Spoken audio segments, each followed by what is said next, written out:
Welcome students, welcome to our channel excellent classes. और आज मैं आप सबके लिए लेके आई हूँ क्लास 10th के लिए मैथ्स का चैप्टर नंबर 1, क्योंकि अब सेशन स्टार्ट हो चुके हैं और अब हमें अपनी पढ़ाई शुरू कर देनी है। तो हम सबसे पहले क्या पढ़ेंगे? मैथ्स का चैप्टर नंबर 1 जो कि है रियल नंबर। और रियल नंबर को हम लोग शुरू करते हैं। सबसे पहले रियल नंबर में हमें क्या देखना है? तो रियल नंबर जो है उसमें सबसे पहले हमें देखना है इन नंबर्स को, इनके बारे में हमें जानना है। तो क्योंकि ये नंबर्स आप देख पा रहे हो, natural number, whole number, integers, rational number and irrational number, आप इन सभी नंबर से अवेयर हो। इन नंबर्स को आप बहुत अच्छे से जानते हो क्योंकि आपने बचपन से पढ़ा होगा नेचुरल नंबर को। इसे मैं फिर भी लिख देती हूं, यहां पर आपको बता देती हूँ। ये नंबर्स जो हैं जिन्हें हम काउंट करते हैं, इन्हें हम काउंटिंग नंबर भी कहते हैं। ये नेचुरल नंबर्स होते हैं। और इसी नेचुरल नंबर में जब हम जीरो ऐड कर देते, जब भी आपने बचपन में पढ़ना शुरू किया होगा तो आपको जब भी काउंटिंग सिखाई गई होगी तो 1 से सिखाई होगी, 0 से नहीं। आपको ऐसे बोला गया होगा कि 1 2 3 4 5 6 ऐसे आप काउंटिंग करो। लेकिन हम क्या कर रहे हैं, यहाँ पर होल नंबर की बात कर रहे हैं। तो होल नंबर में क्या होता है, जीरो ऐड हो जाता है। सेम एज अगर हम इंटीजर की बात करें तो नंबर लाइन पे हम क्या देखते हैं, नंबर लाइन पे यहाँ negative number and positive number, both numbers add हो जाते हैं। और ऐसे नंबर्स को हम क्या कहते हैं, इंटीजर्स कहते हैं। इन सभी नंबर से आप अवेयर हो। यहाँ हम ज्यादा समय अपना बर्बाद नहीं करेंगे, इन चीजों को हम अच्छे से समझते हैं। रैशनल और इरैशनल नंबर को, जिसे समझने में डिफिकल्टी होती है, सभी बच्चों को होती है, तो ये ज्यादा इंपॉर्टेंट है। अब ये नंबर्स तो आपने कई बार पढ़ रखा होगा। उससे पहले मैं एक और बात बता रही हूँ, रैशनल इरैशनल को बताने से पहले, कि ये जो आप नंबर्स देख रहे हैं ये सारे नंबर्स ही रियल नंबर कहलाते हैं। कुछ और नंबर्स हैं, आप क्वाड्रेटिक में पढ़ोगे उसके बाद, लेकिन उससे पहले के जितने भी नंबर्स हैं वो सब रियल नंबर में आते हैं। अब रियल नंबर में ये सभी नंबर्स आ जाते हैं, ठीक वैसे ही जैसे आपका एक स्कूल बैग होता है और स्कूल बैग में आप क्या करते हो, सभी सब्जेक्ट की बुक्स रखते हो, राइट? लेकिन वो होता क्या है, एक आपका स्कूल बैग होता है। सेम एज एक रियल नंबर का बैग है जिसमें आप natural number, whole number, integer, rational number और इरैशनल नंबर, इन सभी को कलेक्ट करके रखते हो, राइट? इसे हम क्या कहते हैं, इसे हम कहते हैं रियल नंबर। तो सबसे पहले मैं यहाँ पे आपको रैशनल नंबर और इरैशनल नंबर को थोड़ा सा डिफाइन कर देती हूँ। तो बच्चों, जैसे हम बात कर रहे हैं रैशनल नंबर की, आपको याद होगा, आपने 9th क्लास में पढ़ा होगा, क्या पढ़ा होगा, रैशनल नंबर के बारे में, कि कैसे नंबर्स को हम रैशनल नंबर्स कहते हैं। तो the number which is form of p by q, कौन से फॉर्म में होता है, p बाई क्यू के फॉर्म में होता है, where q is not equals to 0। ऐसे नंबर्स को हम क्या कहते हैं, ऐसे नंबर्स को हम रैशनल नंबर कहते हैं।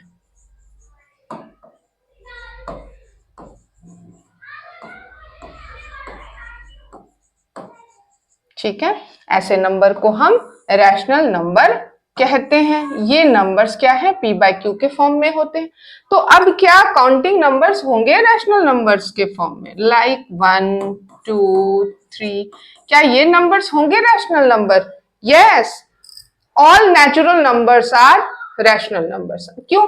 क्योंकि मैं 1 को 1 बाय 1 लिख सकती हूँ, मैं 2 को भी 1 बाय 1 लिख सकती हूँ, और सभी नंबर के नीचे 1 इनवैलिड रहता है, 1 लिखा नहीं जाता है। लेकिन क्योंकि जब आप 2 का रेसिप्रोकल करते हो तो 1 बाय 2 लिखते हो, उसका रीजन भी यही होता है। तो यहाँ पे अब ये तो हमने होल नंबर लिख दिया, नेचुरल नंबर्स लिख दिए, सॉरी। यहाँ मैं बात करूं होल नंबर की, तो होल नंबर्स में भी तो ये सब नंबर आ जाएंगे। तो 0 का क्या, तो 0 भी आ जाएगा। हम 0 को भी तो 0 बाय 1 लिख सकते हैं, और जब हम 0 बाय 1 लिखेंगे तो ये भी रैशनल नंबर होता है। ये क्वेश्चन आता है कई बार, ऑब्जेक्टिव में आ जाता है, 0 इज अ रैशनल नंबर। तो आपका आंसर क्या होना चाहिए, यस होना चाहिए, yes 0 is a rational number. ठीक है, तो रैशनल नंबर को हमने पढ़ लिया। यहाँ पे बात हम कर लेते हैं थोड़ा सा 9th क्लास का। 9th क्लास में हमने क्या पढ़ा था, हमने पढ़ा था terminating, right? Terminating recurring, terminating में क्या हो गया, तो यहां देखो आप ऐसे नंबर जिन्हें आप जैसे कि 2/5, ठीक है, तो क्या 2 को आप 5 से डिवाइड कर सकते हो, तो 0.4 हो गया। तो 0.4 जो है वो कंप्लीटली डिवाइड हो जाएगा, यहाँ कोई रिपीट नहीं हो रहा है नंबर। कुछ नंबर्स आपको इस फॉर्म में देखने को मिलेंगे, लाइक 42 42 42, चल रहा है, ये सिलसिला चलते जा रहा है ना, क्योंकि ये क्या हो रहा है, ये कंप्लीटली टर्मिनेट तो नहीं हो रहा है, लेकिन ये नंबर्स रिपीट हो रहे हैं, है ना। आप देख रहे हो एक ऑर्डर में ये रिपीट होते जा रहे हैं, और जब ये इसी रिपीटिंग फॉर्म में होते हैं ना, तो हम इसे क्या कहते हैं, हम इसे कहते हैं नॉन टर्मिनेटिंग रिपीटिंग। जब ये नॉन टर्मिनेटिंग रिपीटिंग फॉर्म में होंगे तब भी ये नंबर क्या होंगे, रैशनल नंबर्स होंगे बच्चों, ठीक है। अब यहां पर हम क्या देखते हैं, इरैशनल नंबर फिर कैसे नंबर होंगे, तो ये नंबर जो रैशनल नहीं होंगे वो इरैशनल होंगे, राइट। तो कुछ लोग ये कहते हैं कि रूट में आने वाले सभी नंबर उन्हें आप बोल दो कि इरैशनल है, तो नहीं, अगर आप ऐसा कहते हो तो आपसे बहुत बड़ी मिस्टेक हो जाएगी, है ना। रूट में आने वाले सभी नंबर्स तो नहीं, हाँ ये नंबर्स हैं, ये कुछ स्पेसिफिक नंबर्स, स्पेसिफिक नहीं कह सकते हम इसे, ये नंबर्स हैं जिन्हें आप कह सकते हो कि ये नंबर क्या है, ये नंबर जो है ये इरैशनल, ये नंबर क्या है, इरैशनल नंबर्स हैं।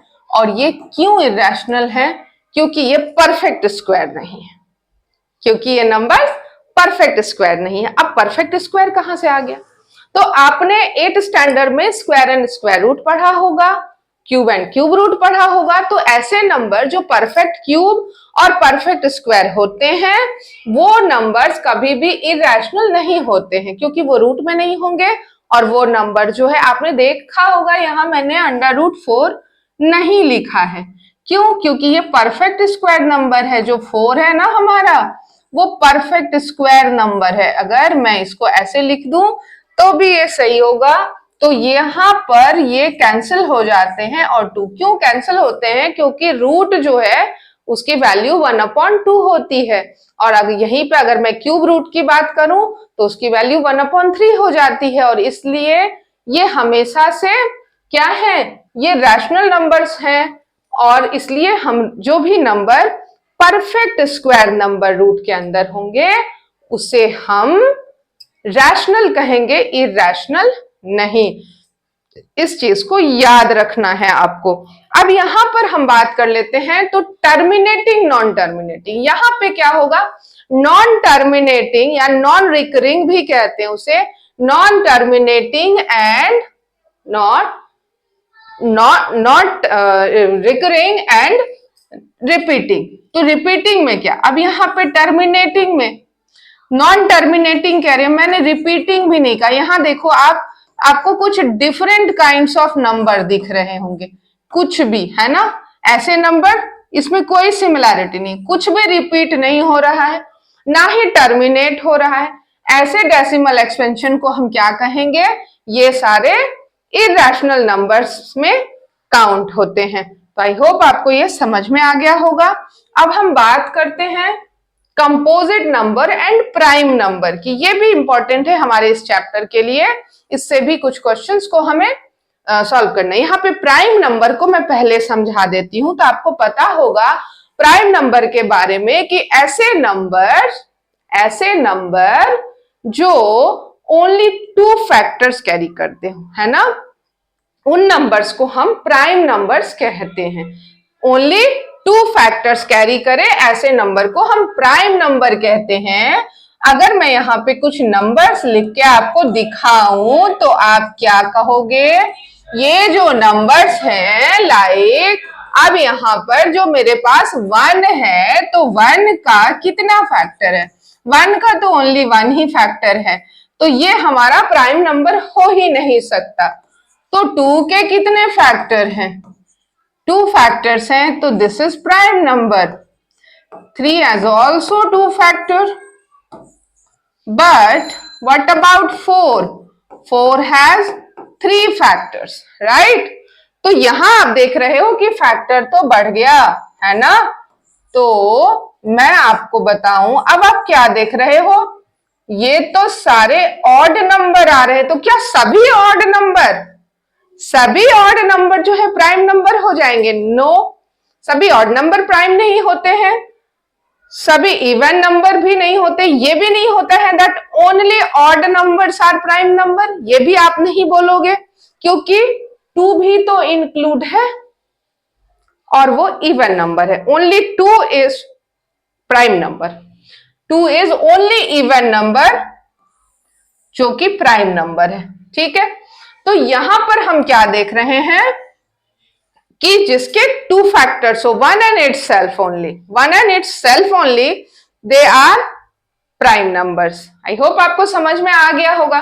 तो हम कंपोजिट नंबर के बारे में क्या कहेंगे? तो ऑब्वियस सी बात है, ये कंपोजिट नंबर हो जाएगा जिसके दो से ज्यादा फैक्टर है।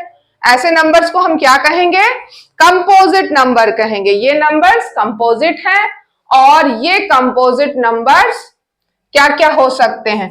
4 हो सकता है, 6 हो सकता है, 9 हो सकता है, 8 भी तो हो सकता है ना।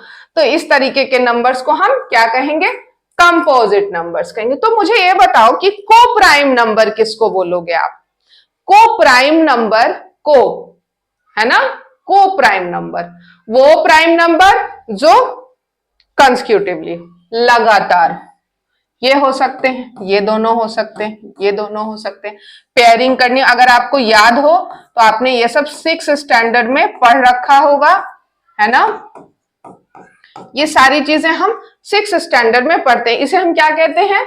प्राइम नंबर नहीं, को प्राइम नंबर कहते हैं। ठीक है बच्चों, आई होप आप सबको ये क्लियर होगा, क्योंकि ये इंट्रोडक्शन क्लास है तो मैं सिर्फ कॉन्सेप्ट्स को क्लियर करते हुए चल रही हूं। यहां पर मैं किसी भी क्वेश्चंस को सॉल्व नहीं कर रही हूं।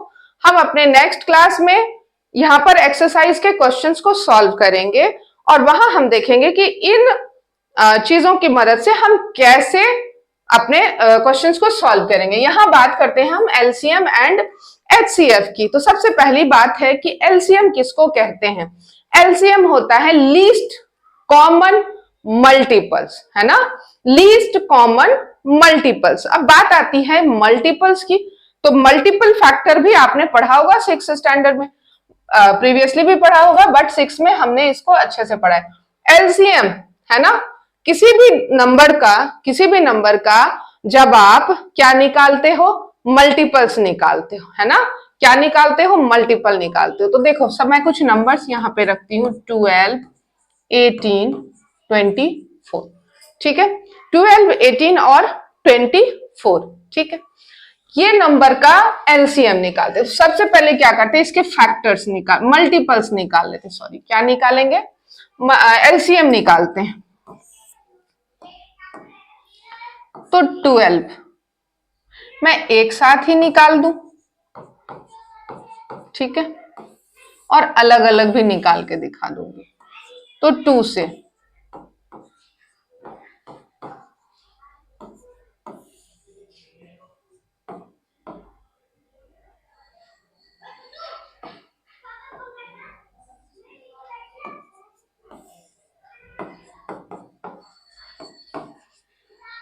ठीक है। अब आप यहां पे क्या देख रहे हो? 2 into 2 into 2 into 2 into 3 into 3, यही है ना हमारे पास। तो ये क्या हो गया? 1 2 3, 3 टाइम ही है, मैंने शायद 4 टाइम लिख दिया, कोई बात नहीं, 3 टाइम ही आ गया। तो ये क्या हो गया? 2 2 जा 4, 4 2 जा 8, 8 3 जा 24, 3 जा 72। ठीक है ना। तो आंसर क्या है हमारे पास? 72।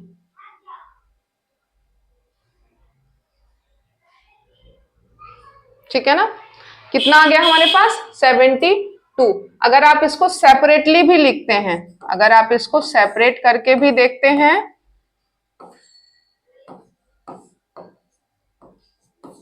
ठीक है ना, तो यहां हम क्या देख रहे हैं? मैं इसको अलग करके भी आपको बता रही हूं। और 12 का हो गया, फिर 18 का,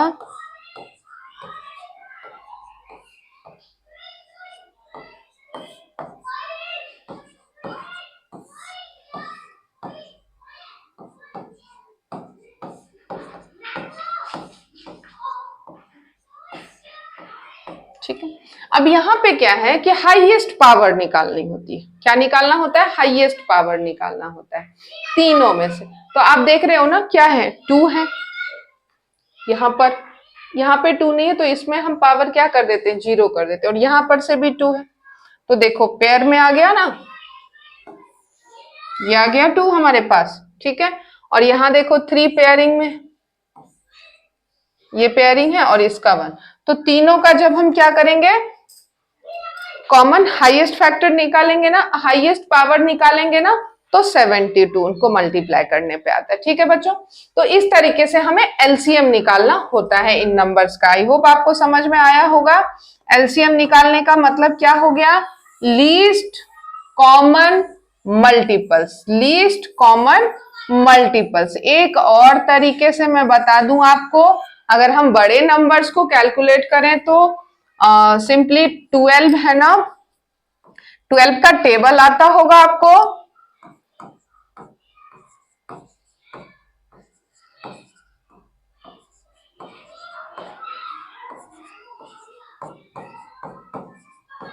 क्योंकि मैंने पहले ही बताया आपको।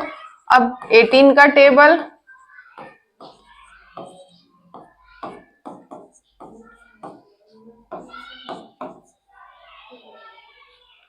ठीक है,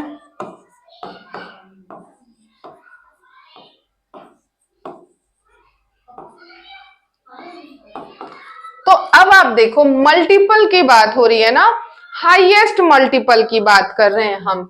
तो आप ध्यान से देखो कि इन तीनों में यहां तक क्या कुछ भी कॉमन आ रहा है? तीनों में नहीं, यहां तक नहीं आ रहा है, बट 72 को आप देख रहे हो कि ये कॉमन है। अब यहां देखो, यहां पर आपको 36 दिख रहा है, यहां दिख रहा है, बट क्या यहां दिख रहा है आपको? नहीं दिख रहा है। सेम एज हियर 48 यहां है बट इसमें नहीं है ना। लेकिन आप देख रहे हो 72 जो है वो तीनों जगहों पे। तो क्या हो गया? लीस्ट, यानी सबसे पहला जो तीनों में कॉमन है ना बच्चों, सबसे पहला जो तीनों में कॉमन हो उसे हम कहते हैं लीस्ट कॉमन मल्टीपल। एलसीएम कितना है इनका? 72। मैंने प्रीवियसली भी आपको सॉल्व करके दिखाया कि 72 है ना। अब इसी तरीके से हम एचसीएफ को भी सॉल्व करके देख लेते हैं, है ना। इसी तरीके से चलो मैं नेक्स्ट पेज में कर देती हूँ। ठीक, यहां हम क्या करते हैं? एचसीएफ को देखते हैं। ठीक है, एचसीएफ। अब एचसीएफ में क्या आया, कुछ हम नंबर्स को लेकर के देख लेते हैं। तो मैं 2 नंबर ले लेती हूँ। 255, यहां आप देख रहे हो मैंने यहां पे क्या किया, 255 एंड 459 मैंने बड़े नंबर रखे हैं इसलिए, ताकि मैं आपको डिवीजन मेथड से भी इसको समझा सकूं। ठीक है, तो अब देखो हाईएस्ट कॉमन फैक्टर, हाईएस्ट का मतलब क्या? सबसे बड़ा। अभी मैं कुछ और पॉइंट्स भी बताऊंगी एलसीएम एचसीएफ में, उसे हम बाद में, पहले मैं एचसीएफ को समझा देती हूँ। तो एचसीएफ में क्या आप देख रहे हो कि हाईएस्ट कॉमन फैक्टर, फैक्टर का मतलब क्या? वो सबसे बड़ा नंबर जिससे ये डिवाइड हो जाते हैं, ये दोनों, जिससे ये दोनों डिवाइड हो जाते हैं, उससे बड़ा नंबर कुछ हो नहीं सकता। तो अब हम यहां पर क्या देखते हैं? 255 से, ये मैं लॉन्ग डिवीजन मेथड से समझा रही हूं, इसको करते हैं डिवाइड। तो यहां पे क्या हो गया? ठीक है, अगेन क्या करोगे, यहां पर जो नंबर है उसे हम क्वेश्चन वाले प्लेस पे लिखेंगे। ठीक है, 255 को यहां लिखा, अगेन 204, क्या आ गया? 51। फिर 204 को हम यहां लाएंगे और 51 4 जा, ठीक है। तो अब हमारे पास जो नंबर आया वो क्या है? 51। तो जो हमारा एचसीएफ होगा ना, वो क्या हो जाएगा? 51 हो जाएगा बच्चों। तो यहाँ 51 जो है वो इन दोनों नंबर का क्या है? हाईएस्ट, यानी कि सबसे पहला नंबर नहीं, सबसे आखिरी नंबर, इसके बाद कोई भी नंबर नहीं है जो इन दोनों को डिवाइड करता हो इससे बड़ा। 51 से छोटा हो सकता है, लेकिन इससे बड़ा कोई भी नंबर नहीं होगा जो इन दोनों को साथ में डिवाइड करे, तो इसे हम कहते हैं एचसीएफ। अब मैं एक बात समझा दूं आप लोगों को एलसीएम और एचसीएफ में कैसे आइडेंटिफाई करें। तो देखो, जब आप एलसीएम निकालोगे ना तो नंबर ऑलवेज बड़े आएंगे, है ना, और जब आप एचसीएफ निकालोगे तो नंबर लीस्ट आएंगे, छोटे आएंगे। लेकिन एचसीएफ में हमें हाईएस्ट निकालना होता है और एलसीएम में हमें लीस्ट निकालना होता है। इन दोनों बातों का फर्क समझना है आपको। चलिए आगे बढ़ते हैं, ये आपको समझ में आ गया होगा। Prime factorization. अब देखो, प्राइम फैक्टराइजेशन भी आपने कर रखा होगा। मैं यहां एक नंबर ले लेती हूँ 24, चलो फैक्टराइज करते हैं।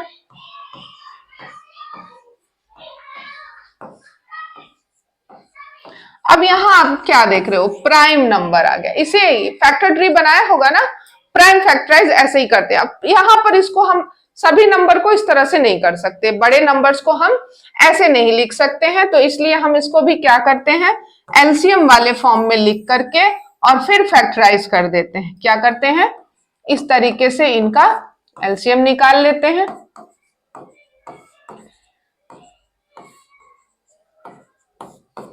ठीक है, तो इसको हम लिख कैसे देंगे, इस तरह से 2 इंटू 12, अगेन 12 को फैक्टराइज कर दो, 2 इंटू 6, अगेन 2 इंटू 3। तो ये इस यहाँ पे क्या हो गया, 2 raise to the power 2 into 2 into 3। ये भी लिख सकते हो या क्यूब भी लिख सकते हो, और यहाँ पे तो ये हो गया प्राइम फैक्टराइजेशन। फैक्टराइज ऐसे ही करते हैं, इसको याद रखना है आपको। अब हम नेक्स्ट देखते हैं थ्योरम को, जो कि हमारे चैप्टर से रिलेटेड, वैसे तो सब कुछ हमने चैप्टर से रिलेटेड ही पढ़ा है, और जब आप क्वेश्चन सॉल्व करोगे तो आपको समझ में आएगा कि मैम ने एलसीएम एचसीएफ ये सब क्यों पढ़ाया हमें। हम छोटी क्लास में तो पढ़ नहीं रहे, हम तो 10th में आ गए हैं, है ना, और 10th में आ गए हैं तो हमें कुछ ये थ्योरम टाइप चीजें पढ़नी चाहिए। तो नहीं बच्चों, हम बेसिक चीजों को जब तक नहीं पढ़ेंगे तब तक हमारा क्वेश्चन सॉल्व नहीं होगा, और ये सब आपको देखने को मिलेगा हमारे एक्सरसाइज के क्वेश्चंस में। तो theorem 1.2, let p be a prime number if p divides, यहाँ पे कुछ मिस्टेक है, a की स्क्वायरिंग करनी थी, ठीक है, printing mistake. If p divides a square then p divides a where a is a positive integer. Okay, ये क्या समझाने की कोशिश की जा रही है हमें, तो हमें ये बताया जा रहा है कि जो कोई एक प्राइम नंबर है p, p क्या है, कोई एक प्राइम नंबर है जो ए स्क्वायर को डिवाइड करता है। किसको डिवाइड करता है बच्चों, ए स्क्वायर को। तो जब ए स्क्वायर को p डिवाइड करता है ना, तो p जो है वो a को भी डिवाइड करेगा। इसका क्या मतलब हुआ कि अगर मैं a की जगह कोई नंबर रख दूं, ठीक है, अगर मैं a की जगह कोई नंबर रख दूं तो क्या ये नंबर इसके स्क्वायरिंग को तो डिवाइड करेगा। यस, 25 को 5 डिवाइड करता है, तो क्या 5 को 5 डिवाइड नहीं करता, बिल्कुल करता है, इसको भी डिवाइड करता है। 4 की स्क्वायरिंग कर दें, उसे 2 डिवाइड करता है ना, तो 4 को भी 2 डिवाइड करेगा। ये कहने की कोशिश की जा रही कि कोई भी नंबर अगर किसी के स्क्वायर नंबर को डिवाइड करता है तो वो उस नंबर को भी डिवाइड करेगा, और इस थ्योरम से आपके क्वेश्चंस भी आएंगे। तो let p is a prime number if p divides a square then p divides a where a is a positive integer. इसको आपको याद रखना है। अब हम कुछ इंपॉर्टेंट पॉइंट्स को देख लेते हैं। ये पॉइंट्स आपने क्लास 9th में भी पढ़ा हुआ है, बस मैं एक रिवीजन के लिए आपके सामने इसे रखती हूं। तो sum of rational and irrational number, ये ऑलवेज इरैशनल होता है। Subtraction of rational irrational, always irrational. Multiplication में भी इरैशनल और डिवीजन में भी इरैशनल। कैसे, ये कैसे हो सकता है, तो बच्चों हो सकता है, आर क्या है, रैशनल। एक रैशनल नंबर लेते हैं 2, एक रैशनल नंबर ले लेते हैं, इरेशनल ले लेते हैं। अब देखो जो बोर्ड पे लिख के आ रहा है ना, रैशनल प्लस इरेशनल, क्या बना रहा है? इरेशनल ही तो बना रहा है। इसी तरीके से ये बाकी पॉइंट्स भी शो करते हैं। तो आपको समझ में आ गया होगा। मैं शुरू से एक बार क्विक रिवीजन करवा देती हूँ, क्योंकि ये इंट्रोडक्शन क्लास है, आपको याद रखना है। हम रियल नंबर का जो है इंट्रोडक्शन क्लास पढ़ रहे हैं, और यहाँ पर क्या है कि natural number, whole number, integers, rational और इरैशनल, इन सभी को हमने बारी बारी से समझा। और ये क्या है, ये सब एक बैग में पड़े हैं। किस बैग में पड़े हुए हैं? रियल नंबर के बैग में पड़े हुए हैं, ये मैंने आपको बताया। उसके बाद मैंने यहां बताया कि रैशनल नंबर किस फॉर्म में होना चाहिए? p/q के फॉर्म में होना चाहिए, q 0 के इक्वल नहीं होना चाहिए। और ये नंबर्स भी मैंने लिख के बताया, 0 जो है वो ऑलवेज रैशनल नंबर होता है। इरेशनल नंबर मैंने repeating, non repeating, recurring, terminating, है ना, ये सब आपको बताया। ये चीजें आपने देख लिया। अब हम कंपोजिट नंबर और प्राइम नंबर को भी हमने अच्छे से समझ लिया। उसके बाद हम क्या देखते हैं? एलसीएम और एचसीएफ भी हमने देखा। इन चीजों को हमने अच्छे से समझ लिया। प्राइम फैक्टराइजेशन, साथ में ये थ्योरम भी किया और कुछ इंपॉर्टेंट पॉइंट्स को भी कवर किया। अब यहाँ पर आई होप कि आप लोगों को चीजें अच्छे से समझ में आ गई होंगी। और जब हम एक्सरसाइज के क्वेश्चन करेंगे तो और भी बहुत सारी चीजों को क्लियर करना है, क्योंकि एक इसमें समराइज नहीं करना था। कुछ चीजों को मुझे एक्सप्लेन करना है, जैसे रूट की वैल्यू कैसे निकालते हैं, रूट को कैसे डिस्क्राइब करेंगे कि वो इरेशनल है, रैशनल है, इस तरीके के क्वेश्चंस भी आएंगे। तो ये हम करेंगे जब हम एक्सरसाइज के क्वेश्चंस को सॉल्व करेंगे। आपको क्या करना है? आपको पढ़ना है, लेक्चर्स को अच्छे से देखना है, समझना है, और चैनल को लाइक, शेयर एंड सब्सक्राइब करना है। Thank you very much.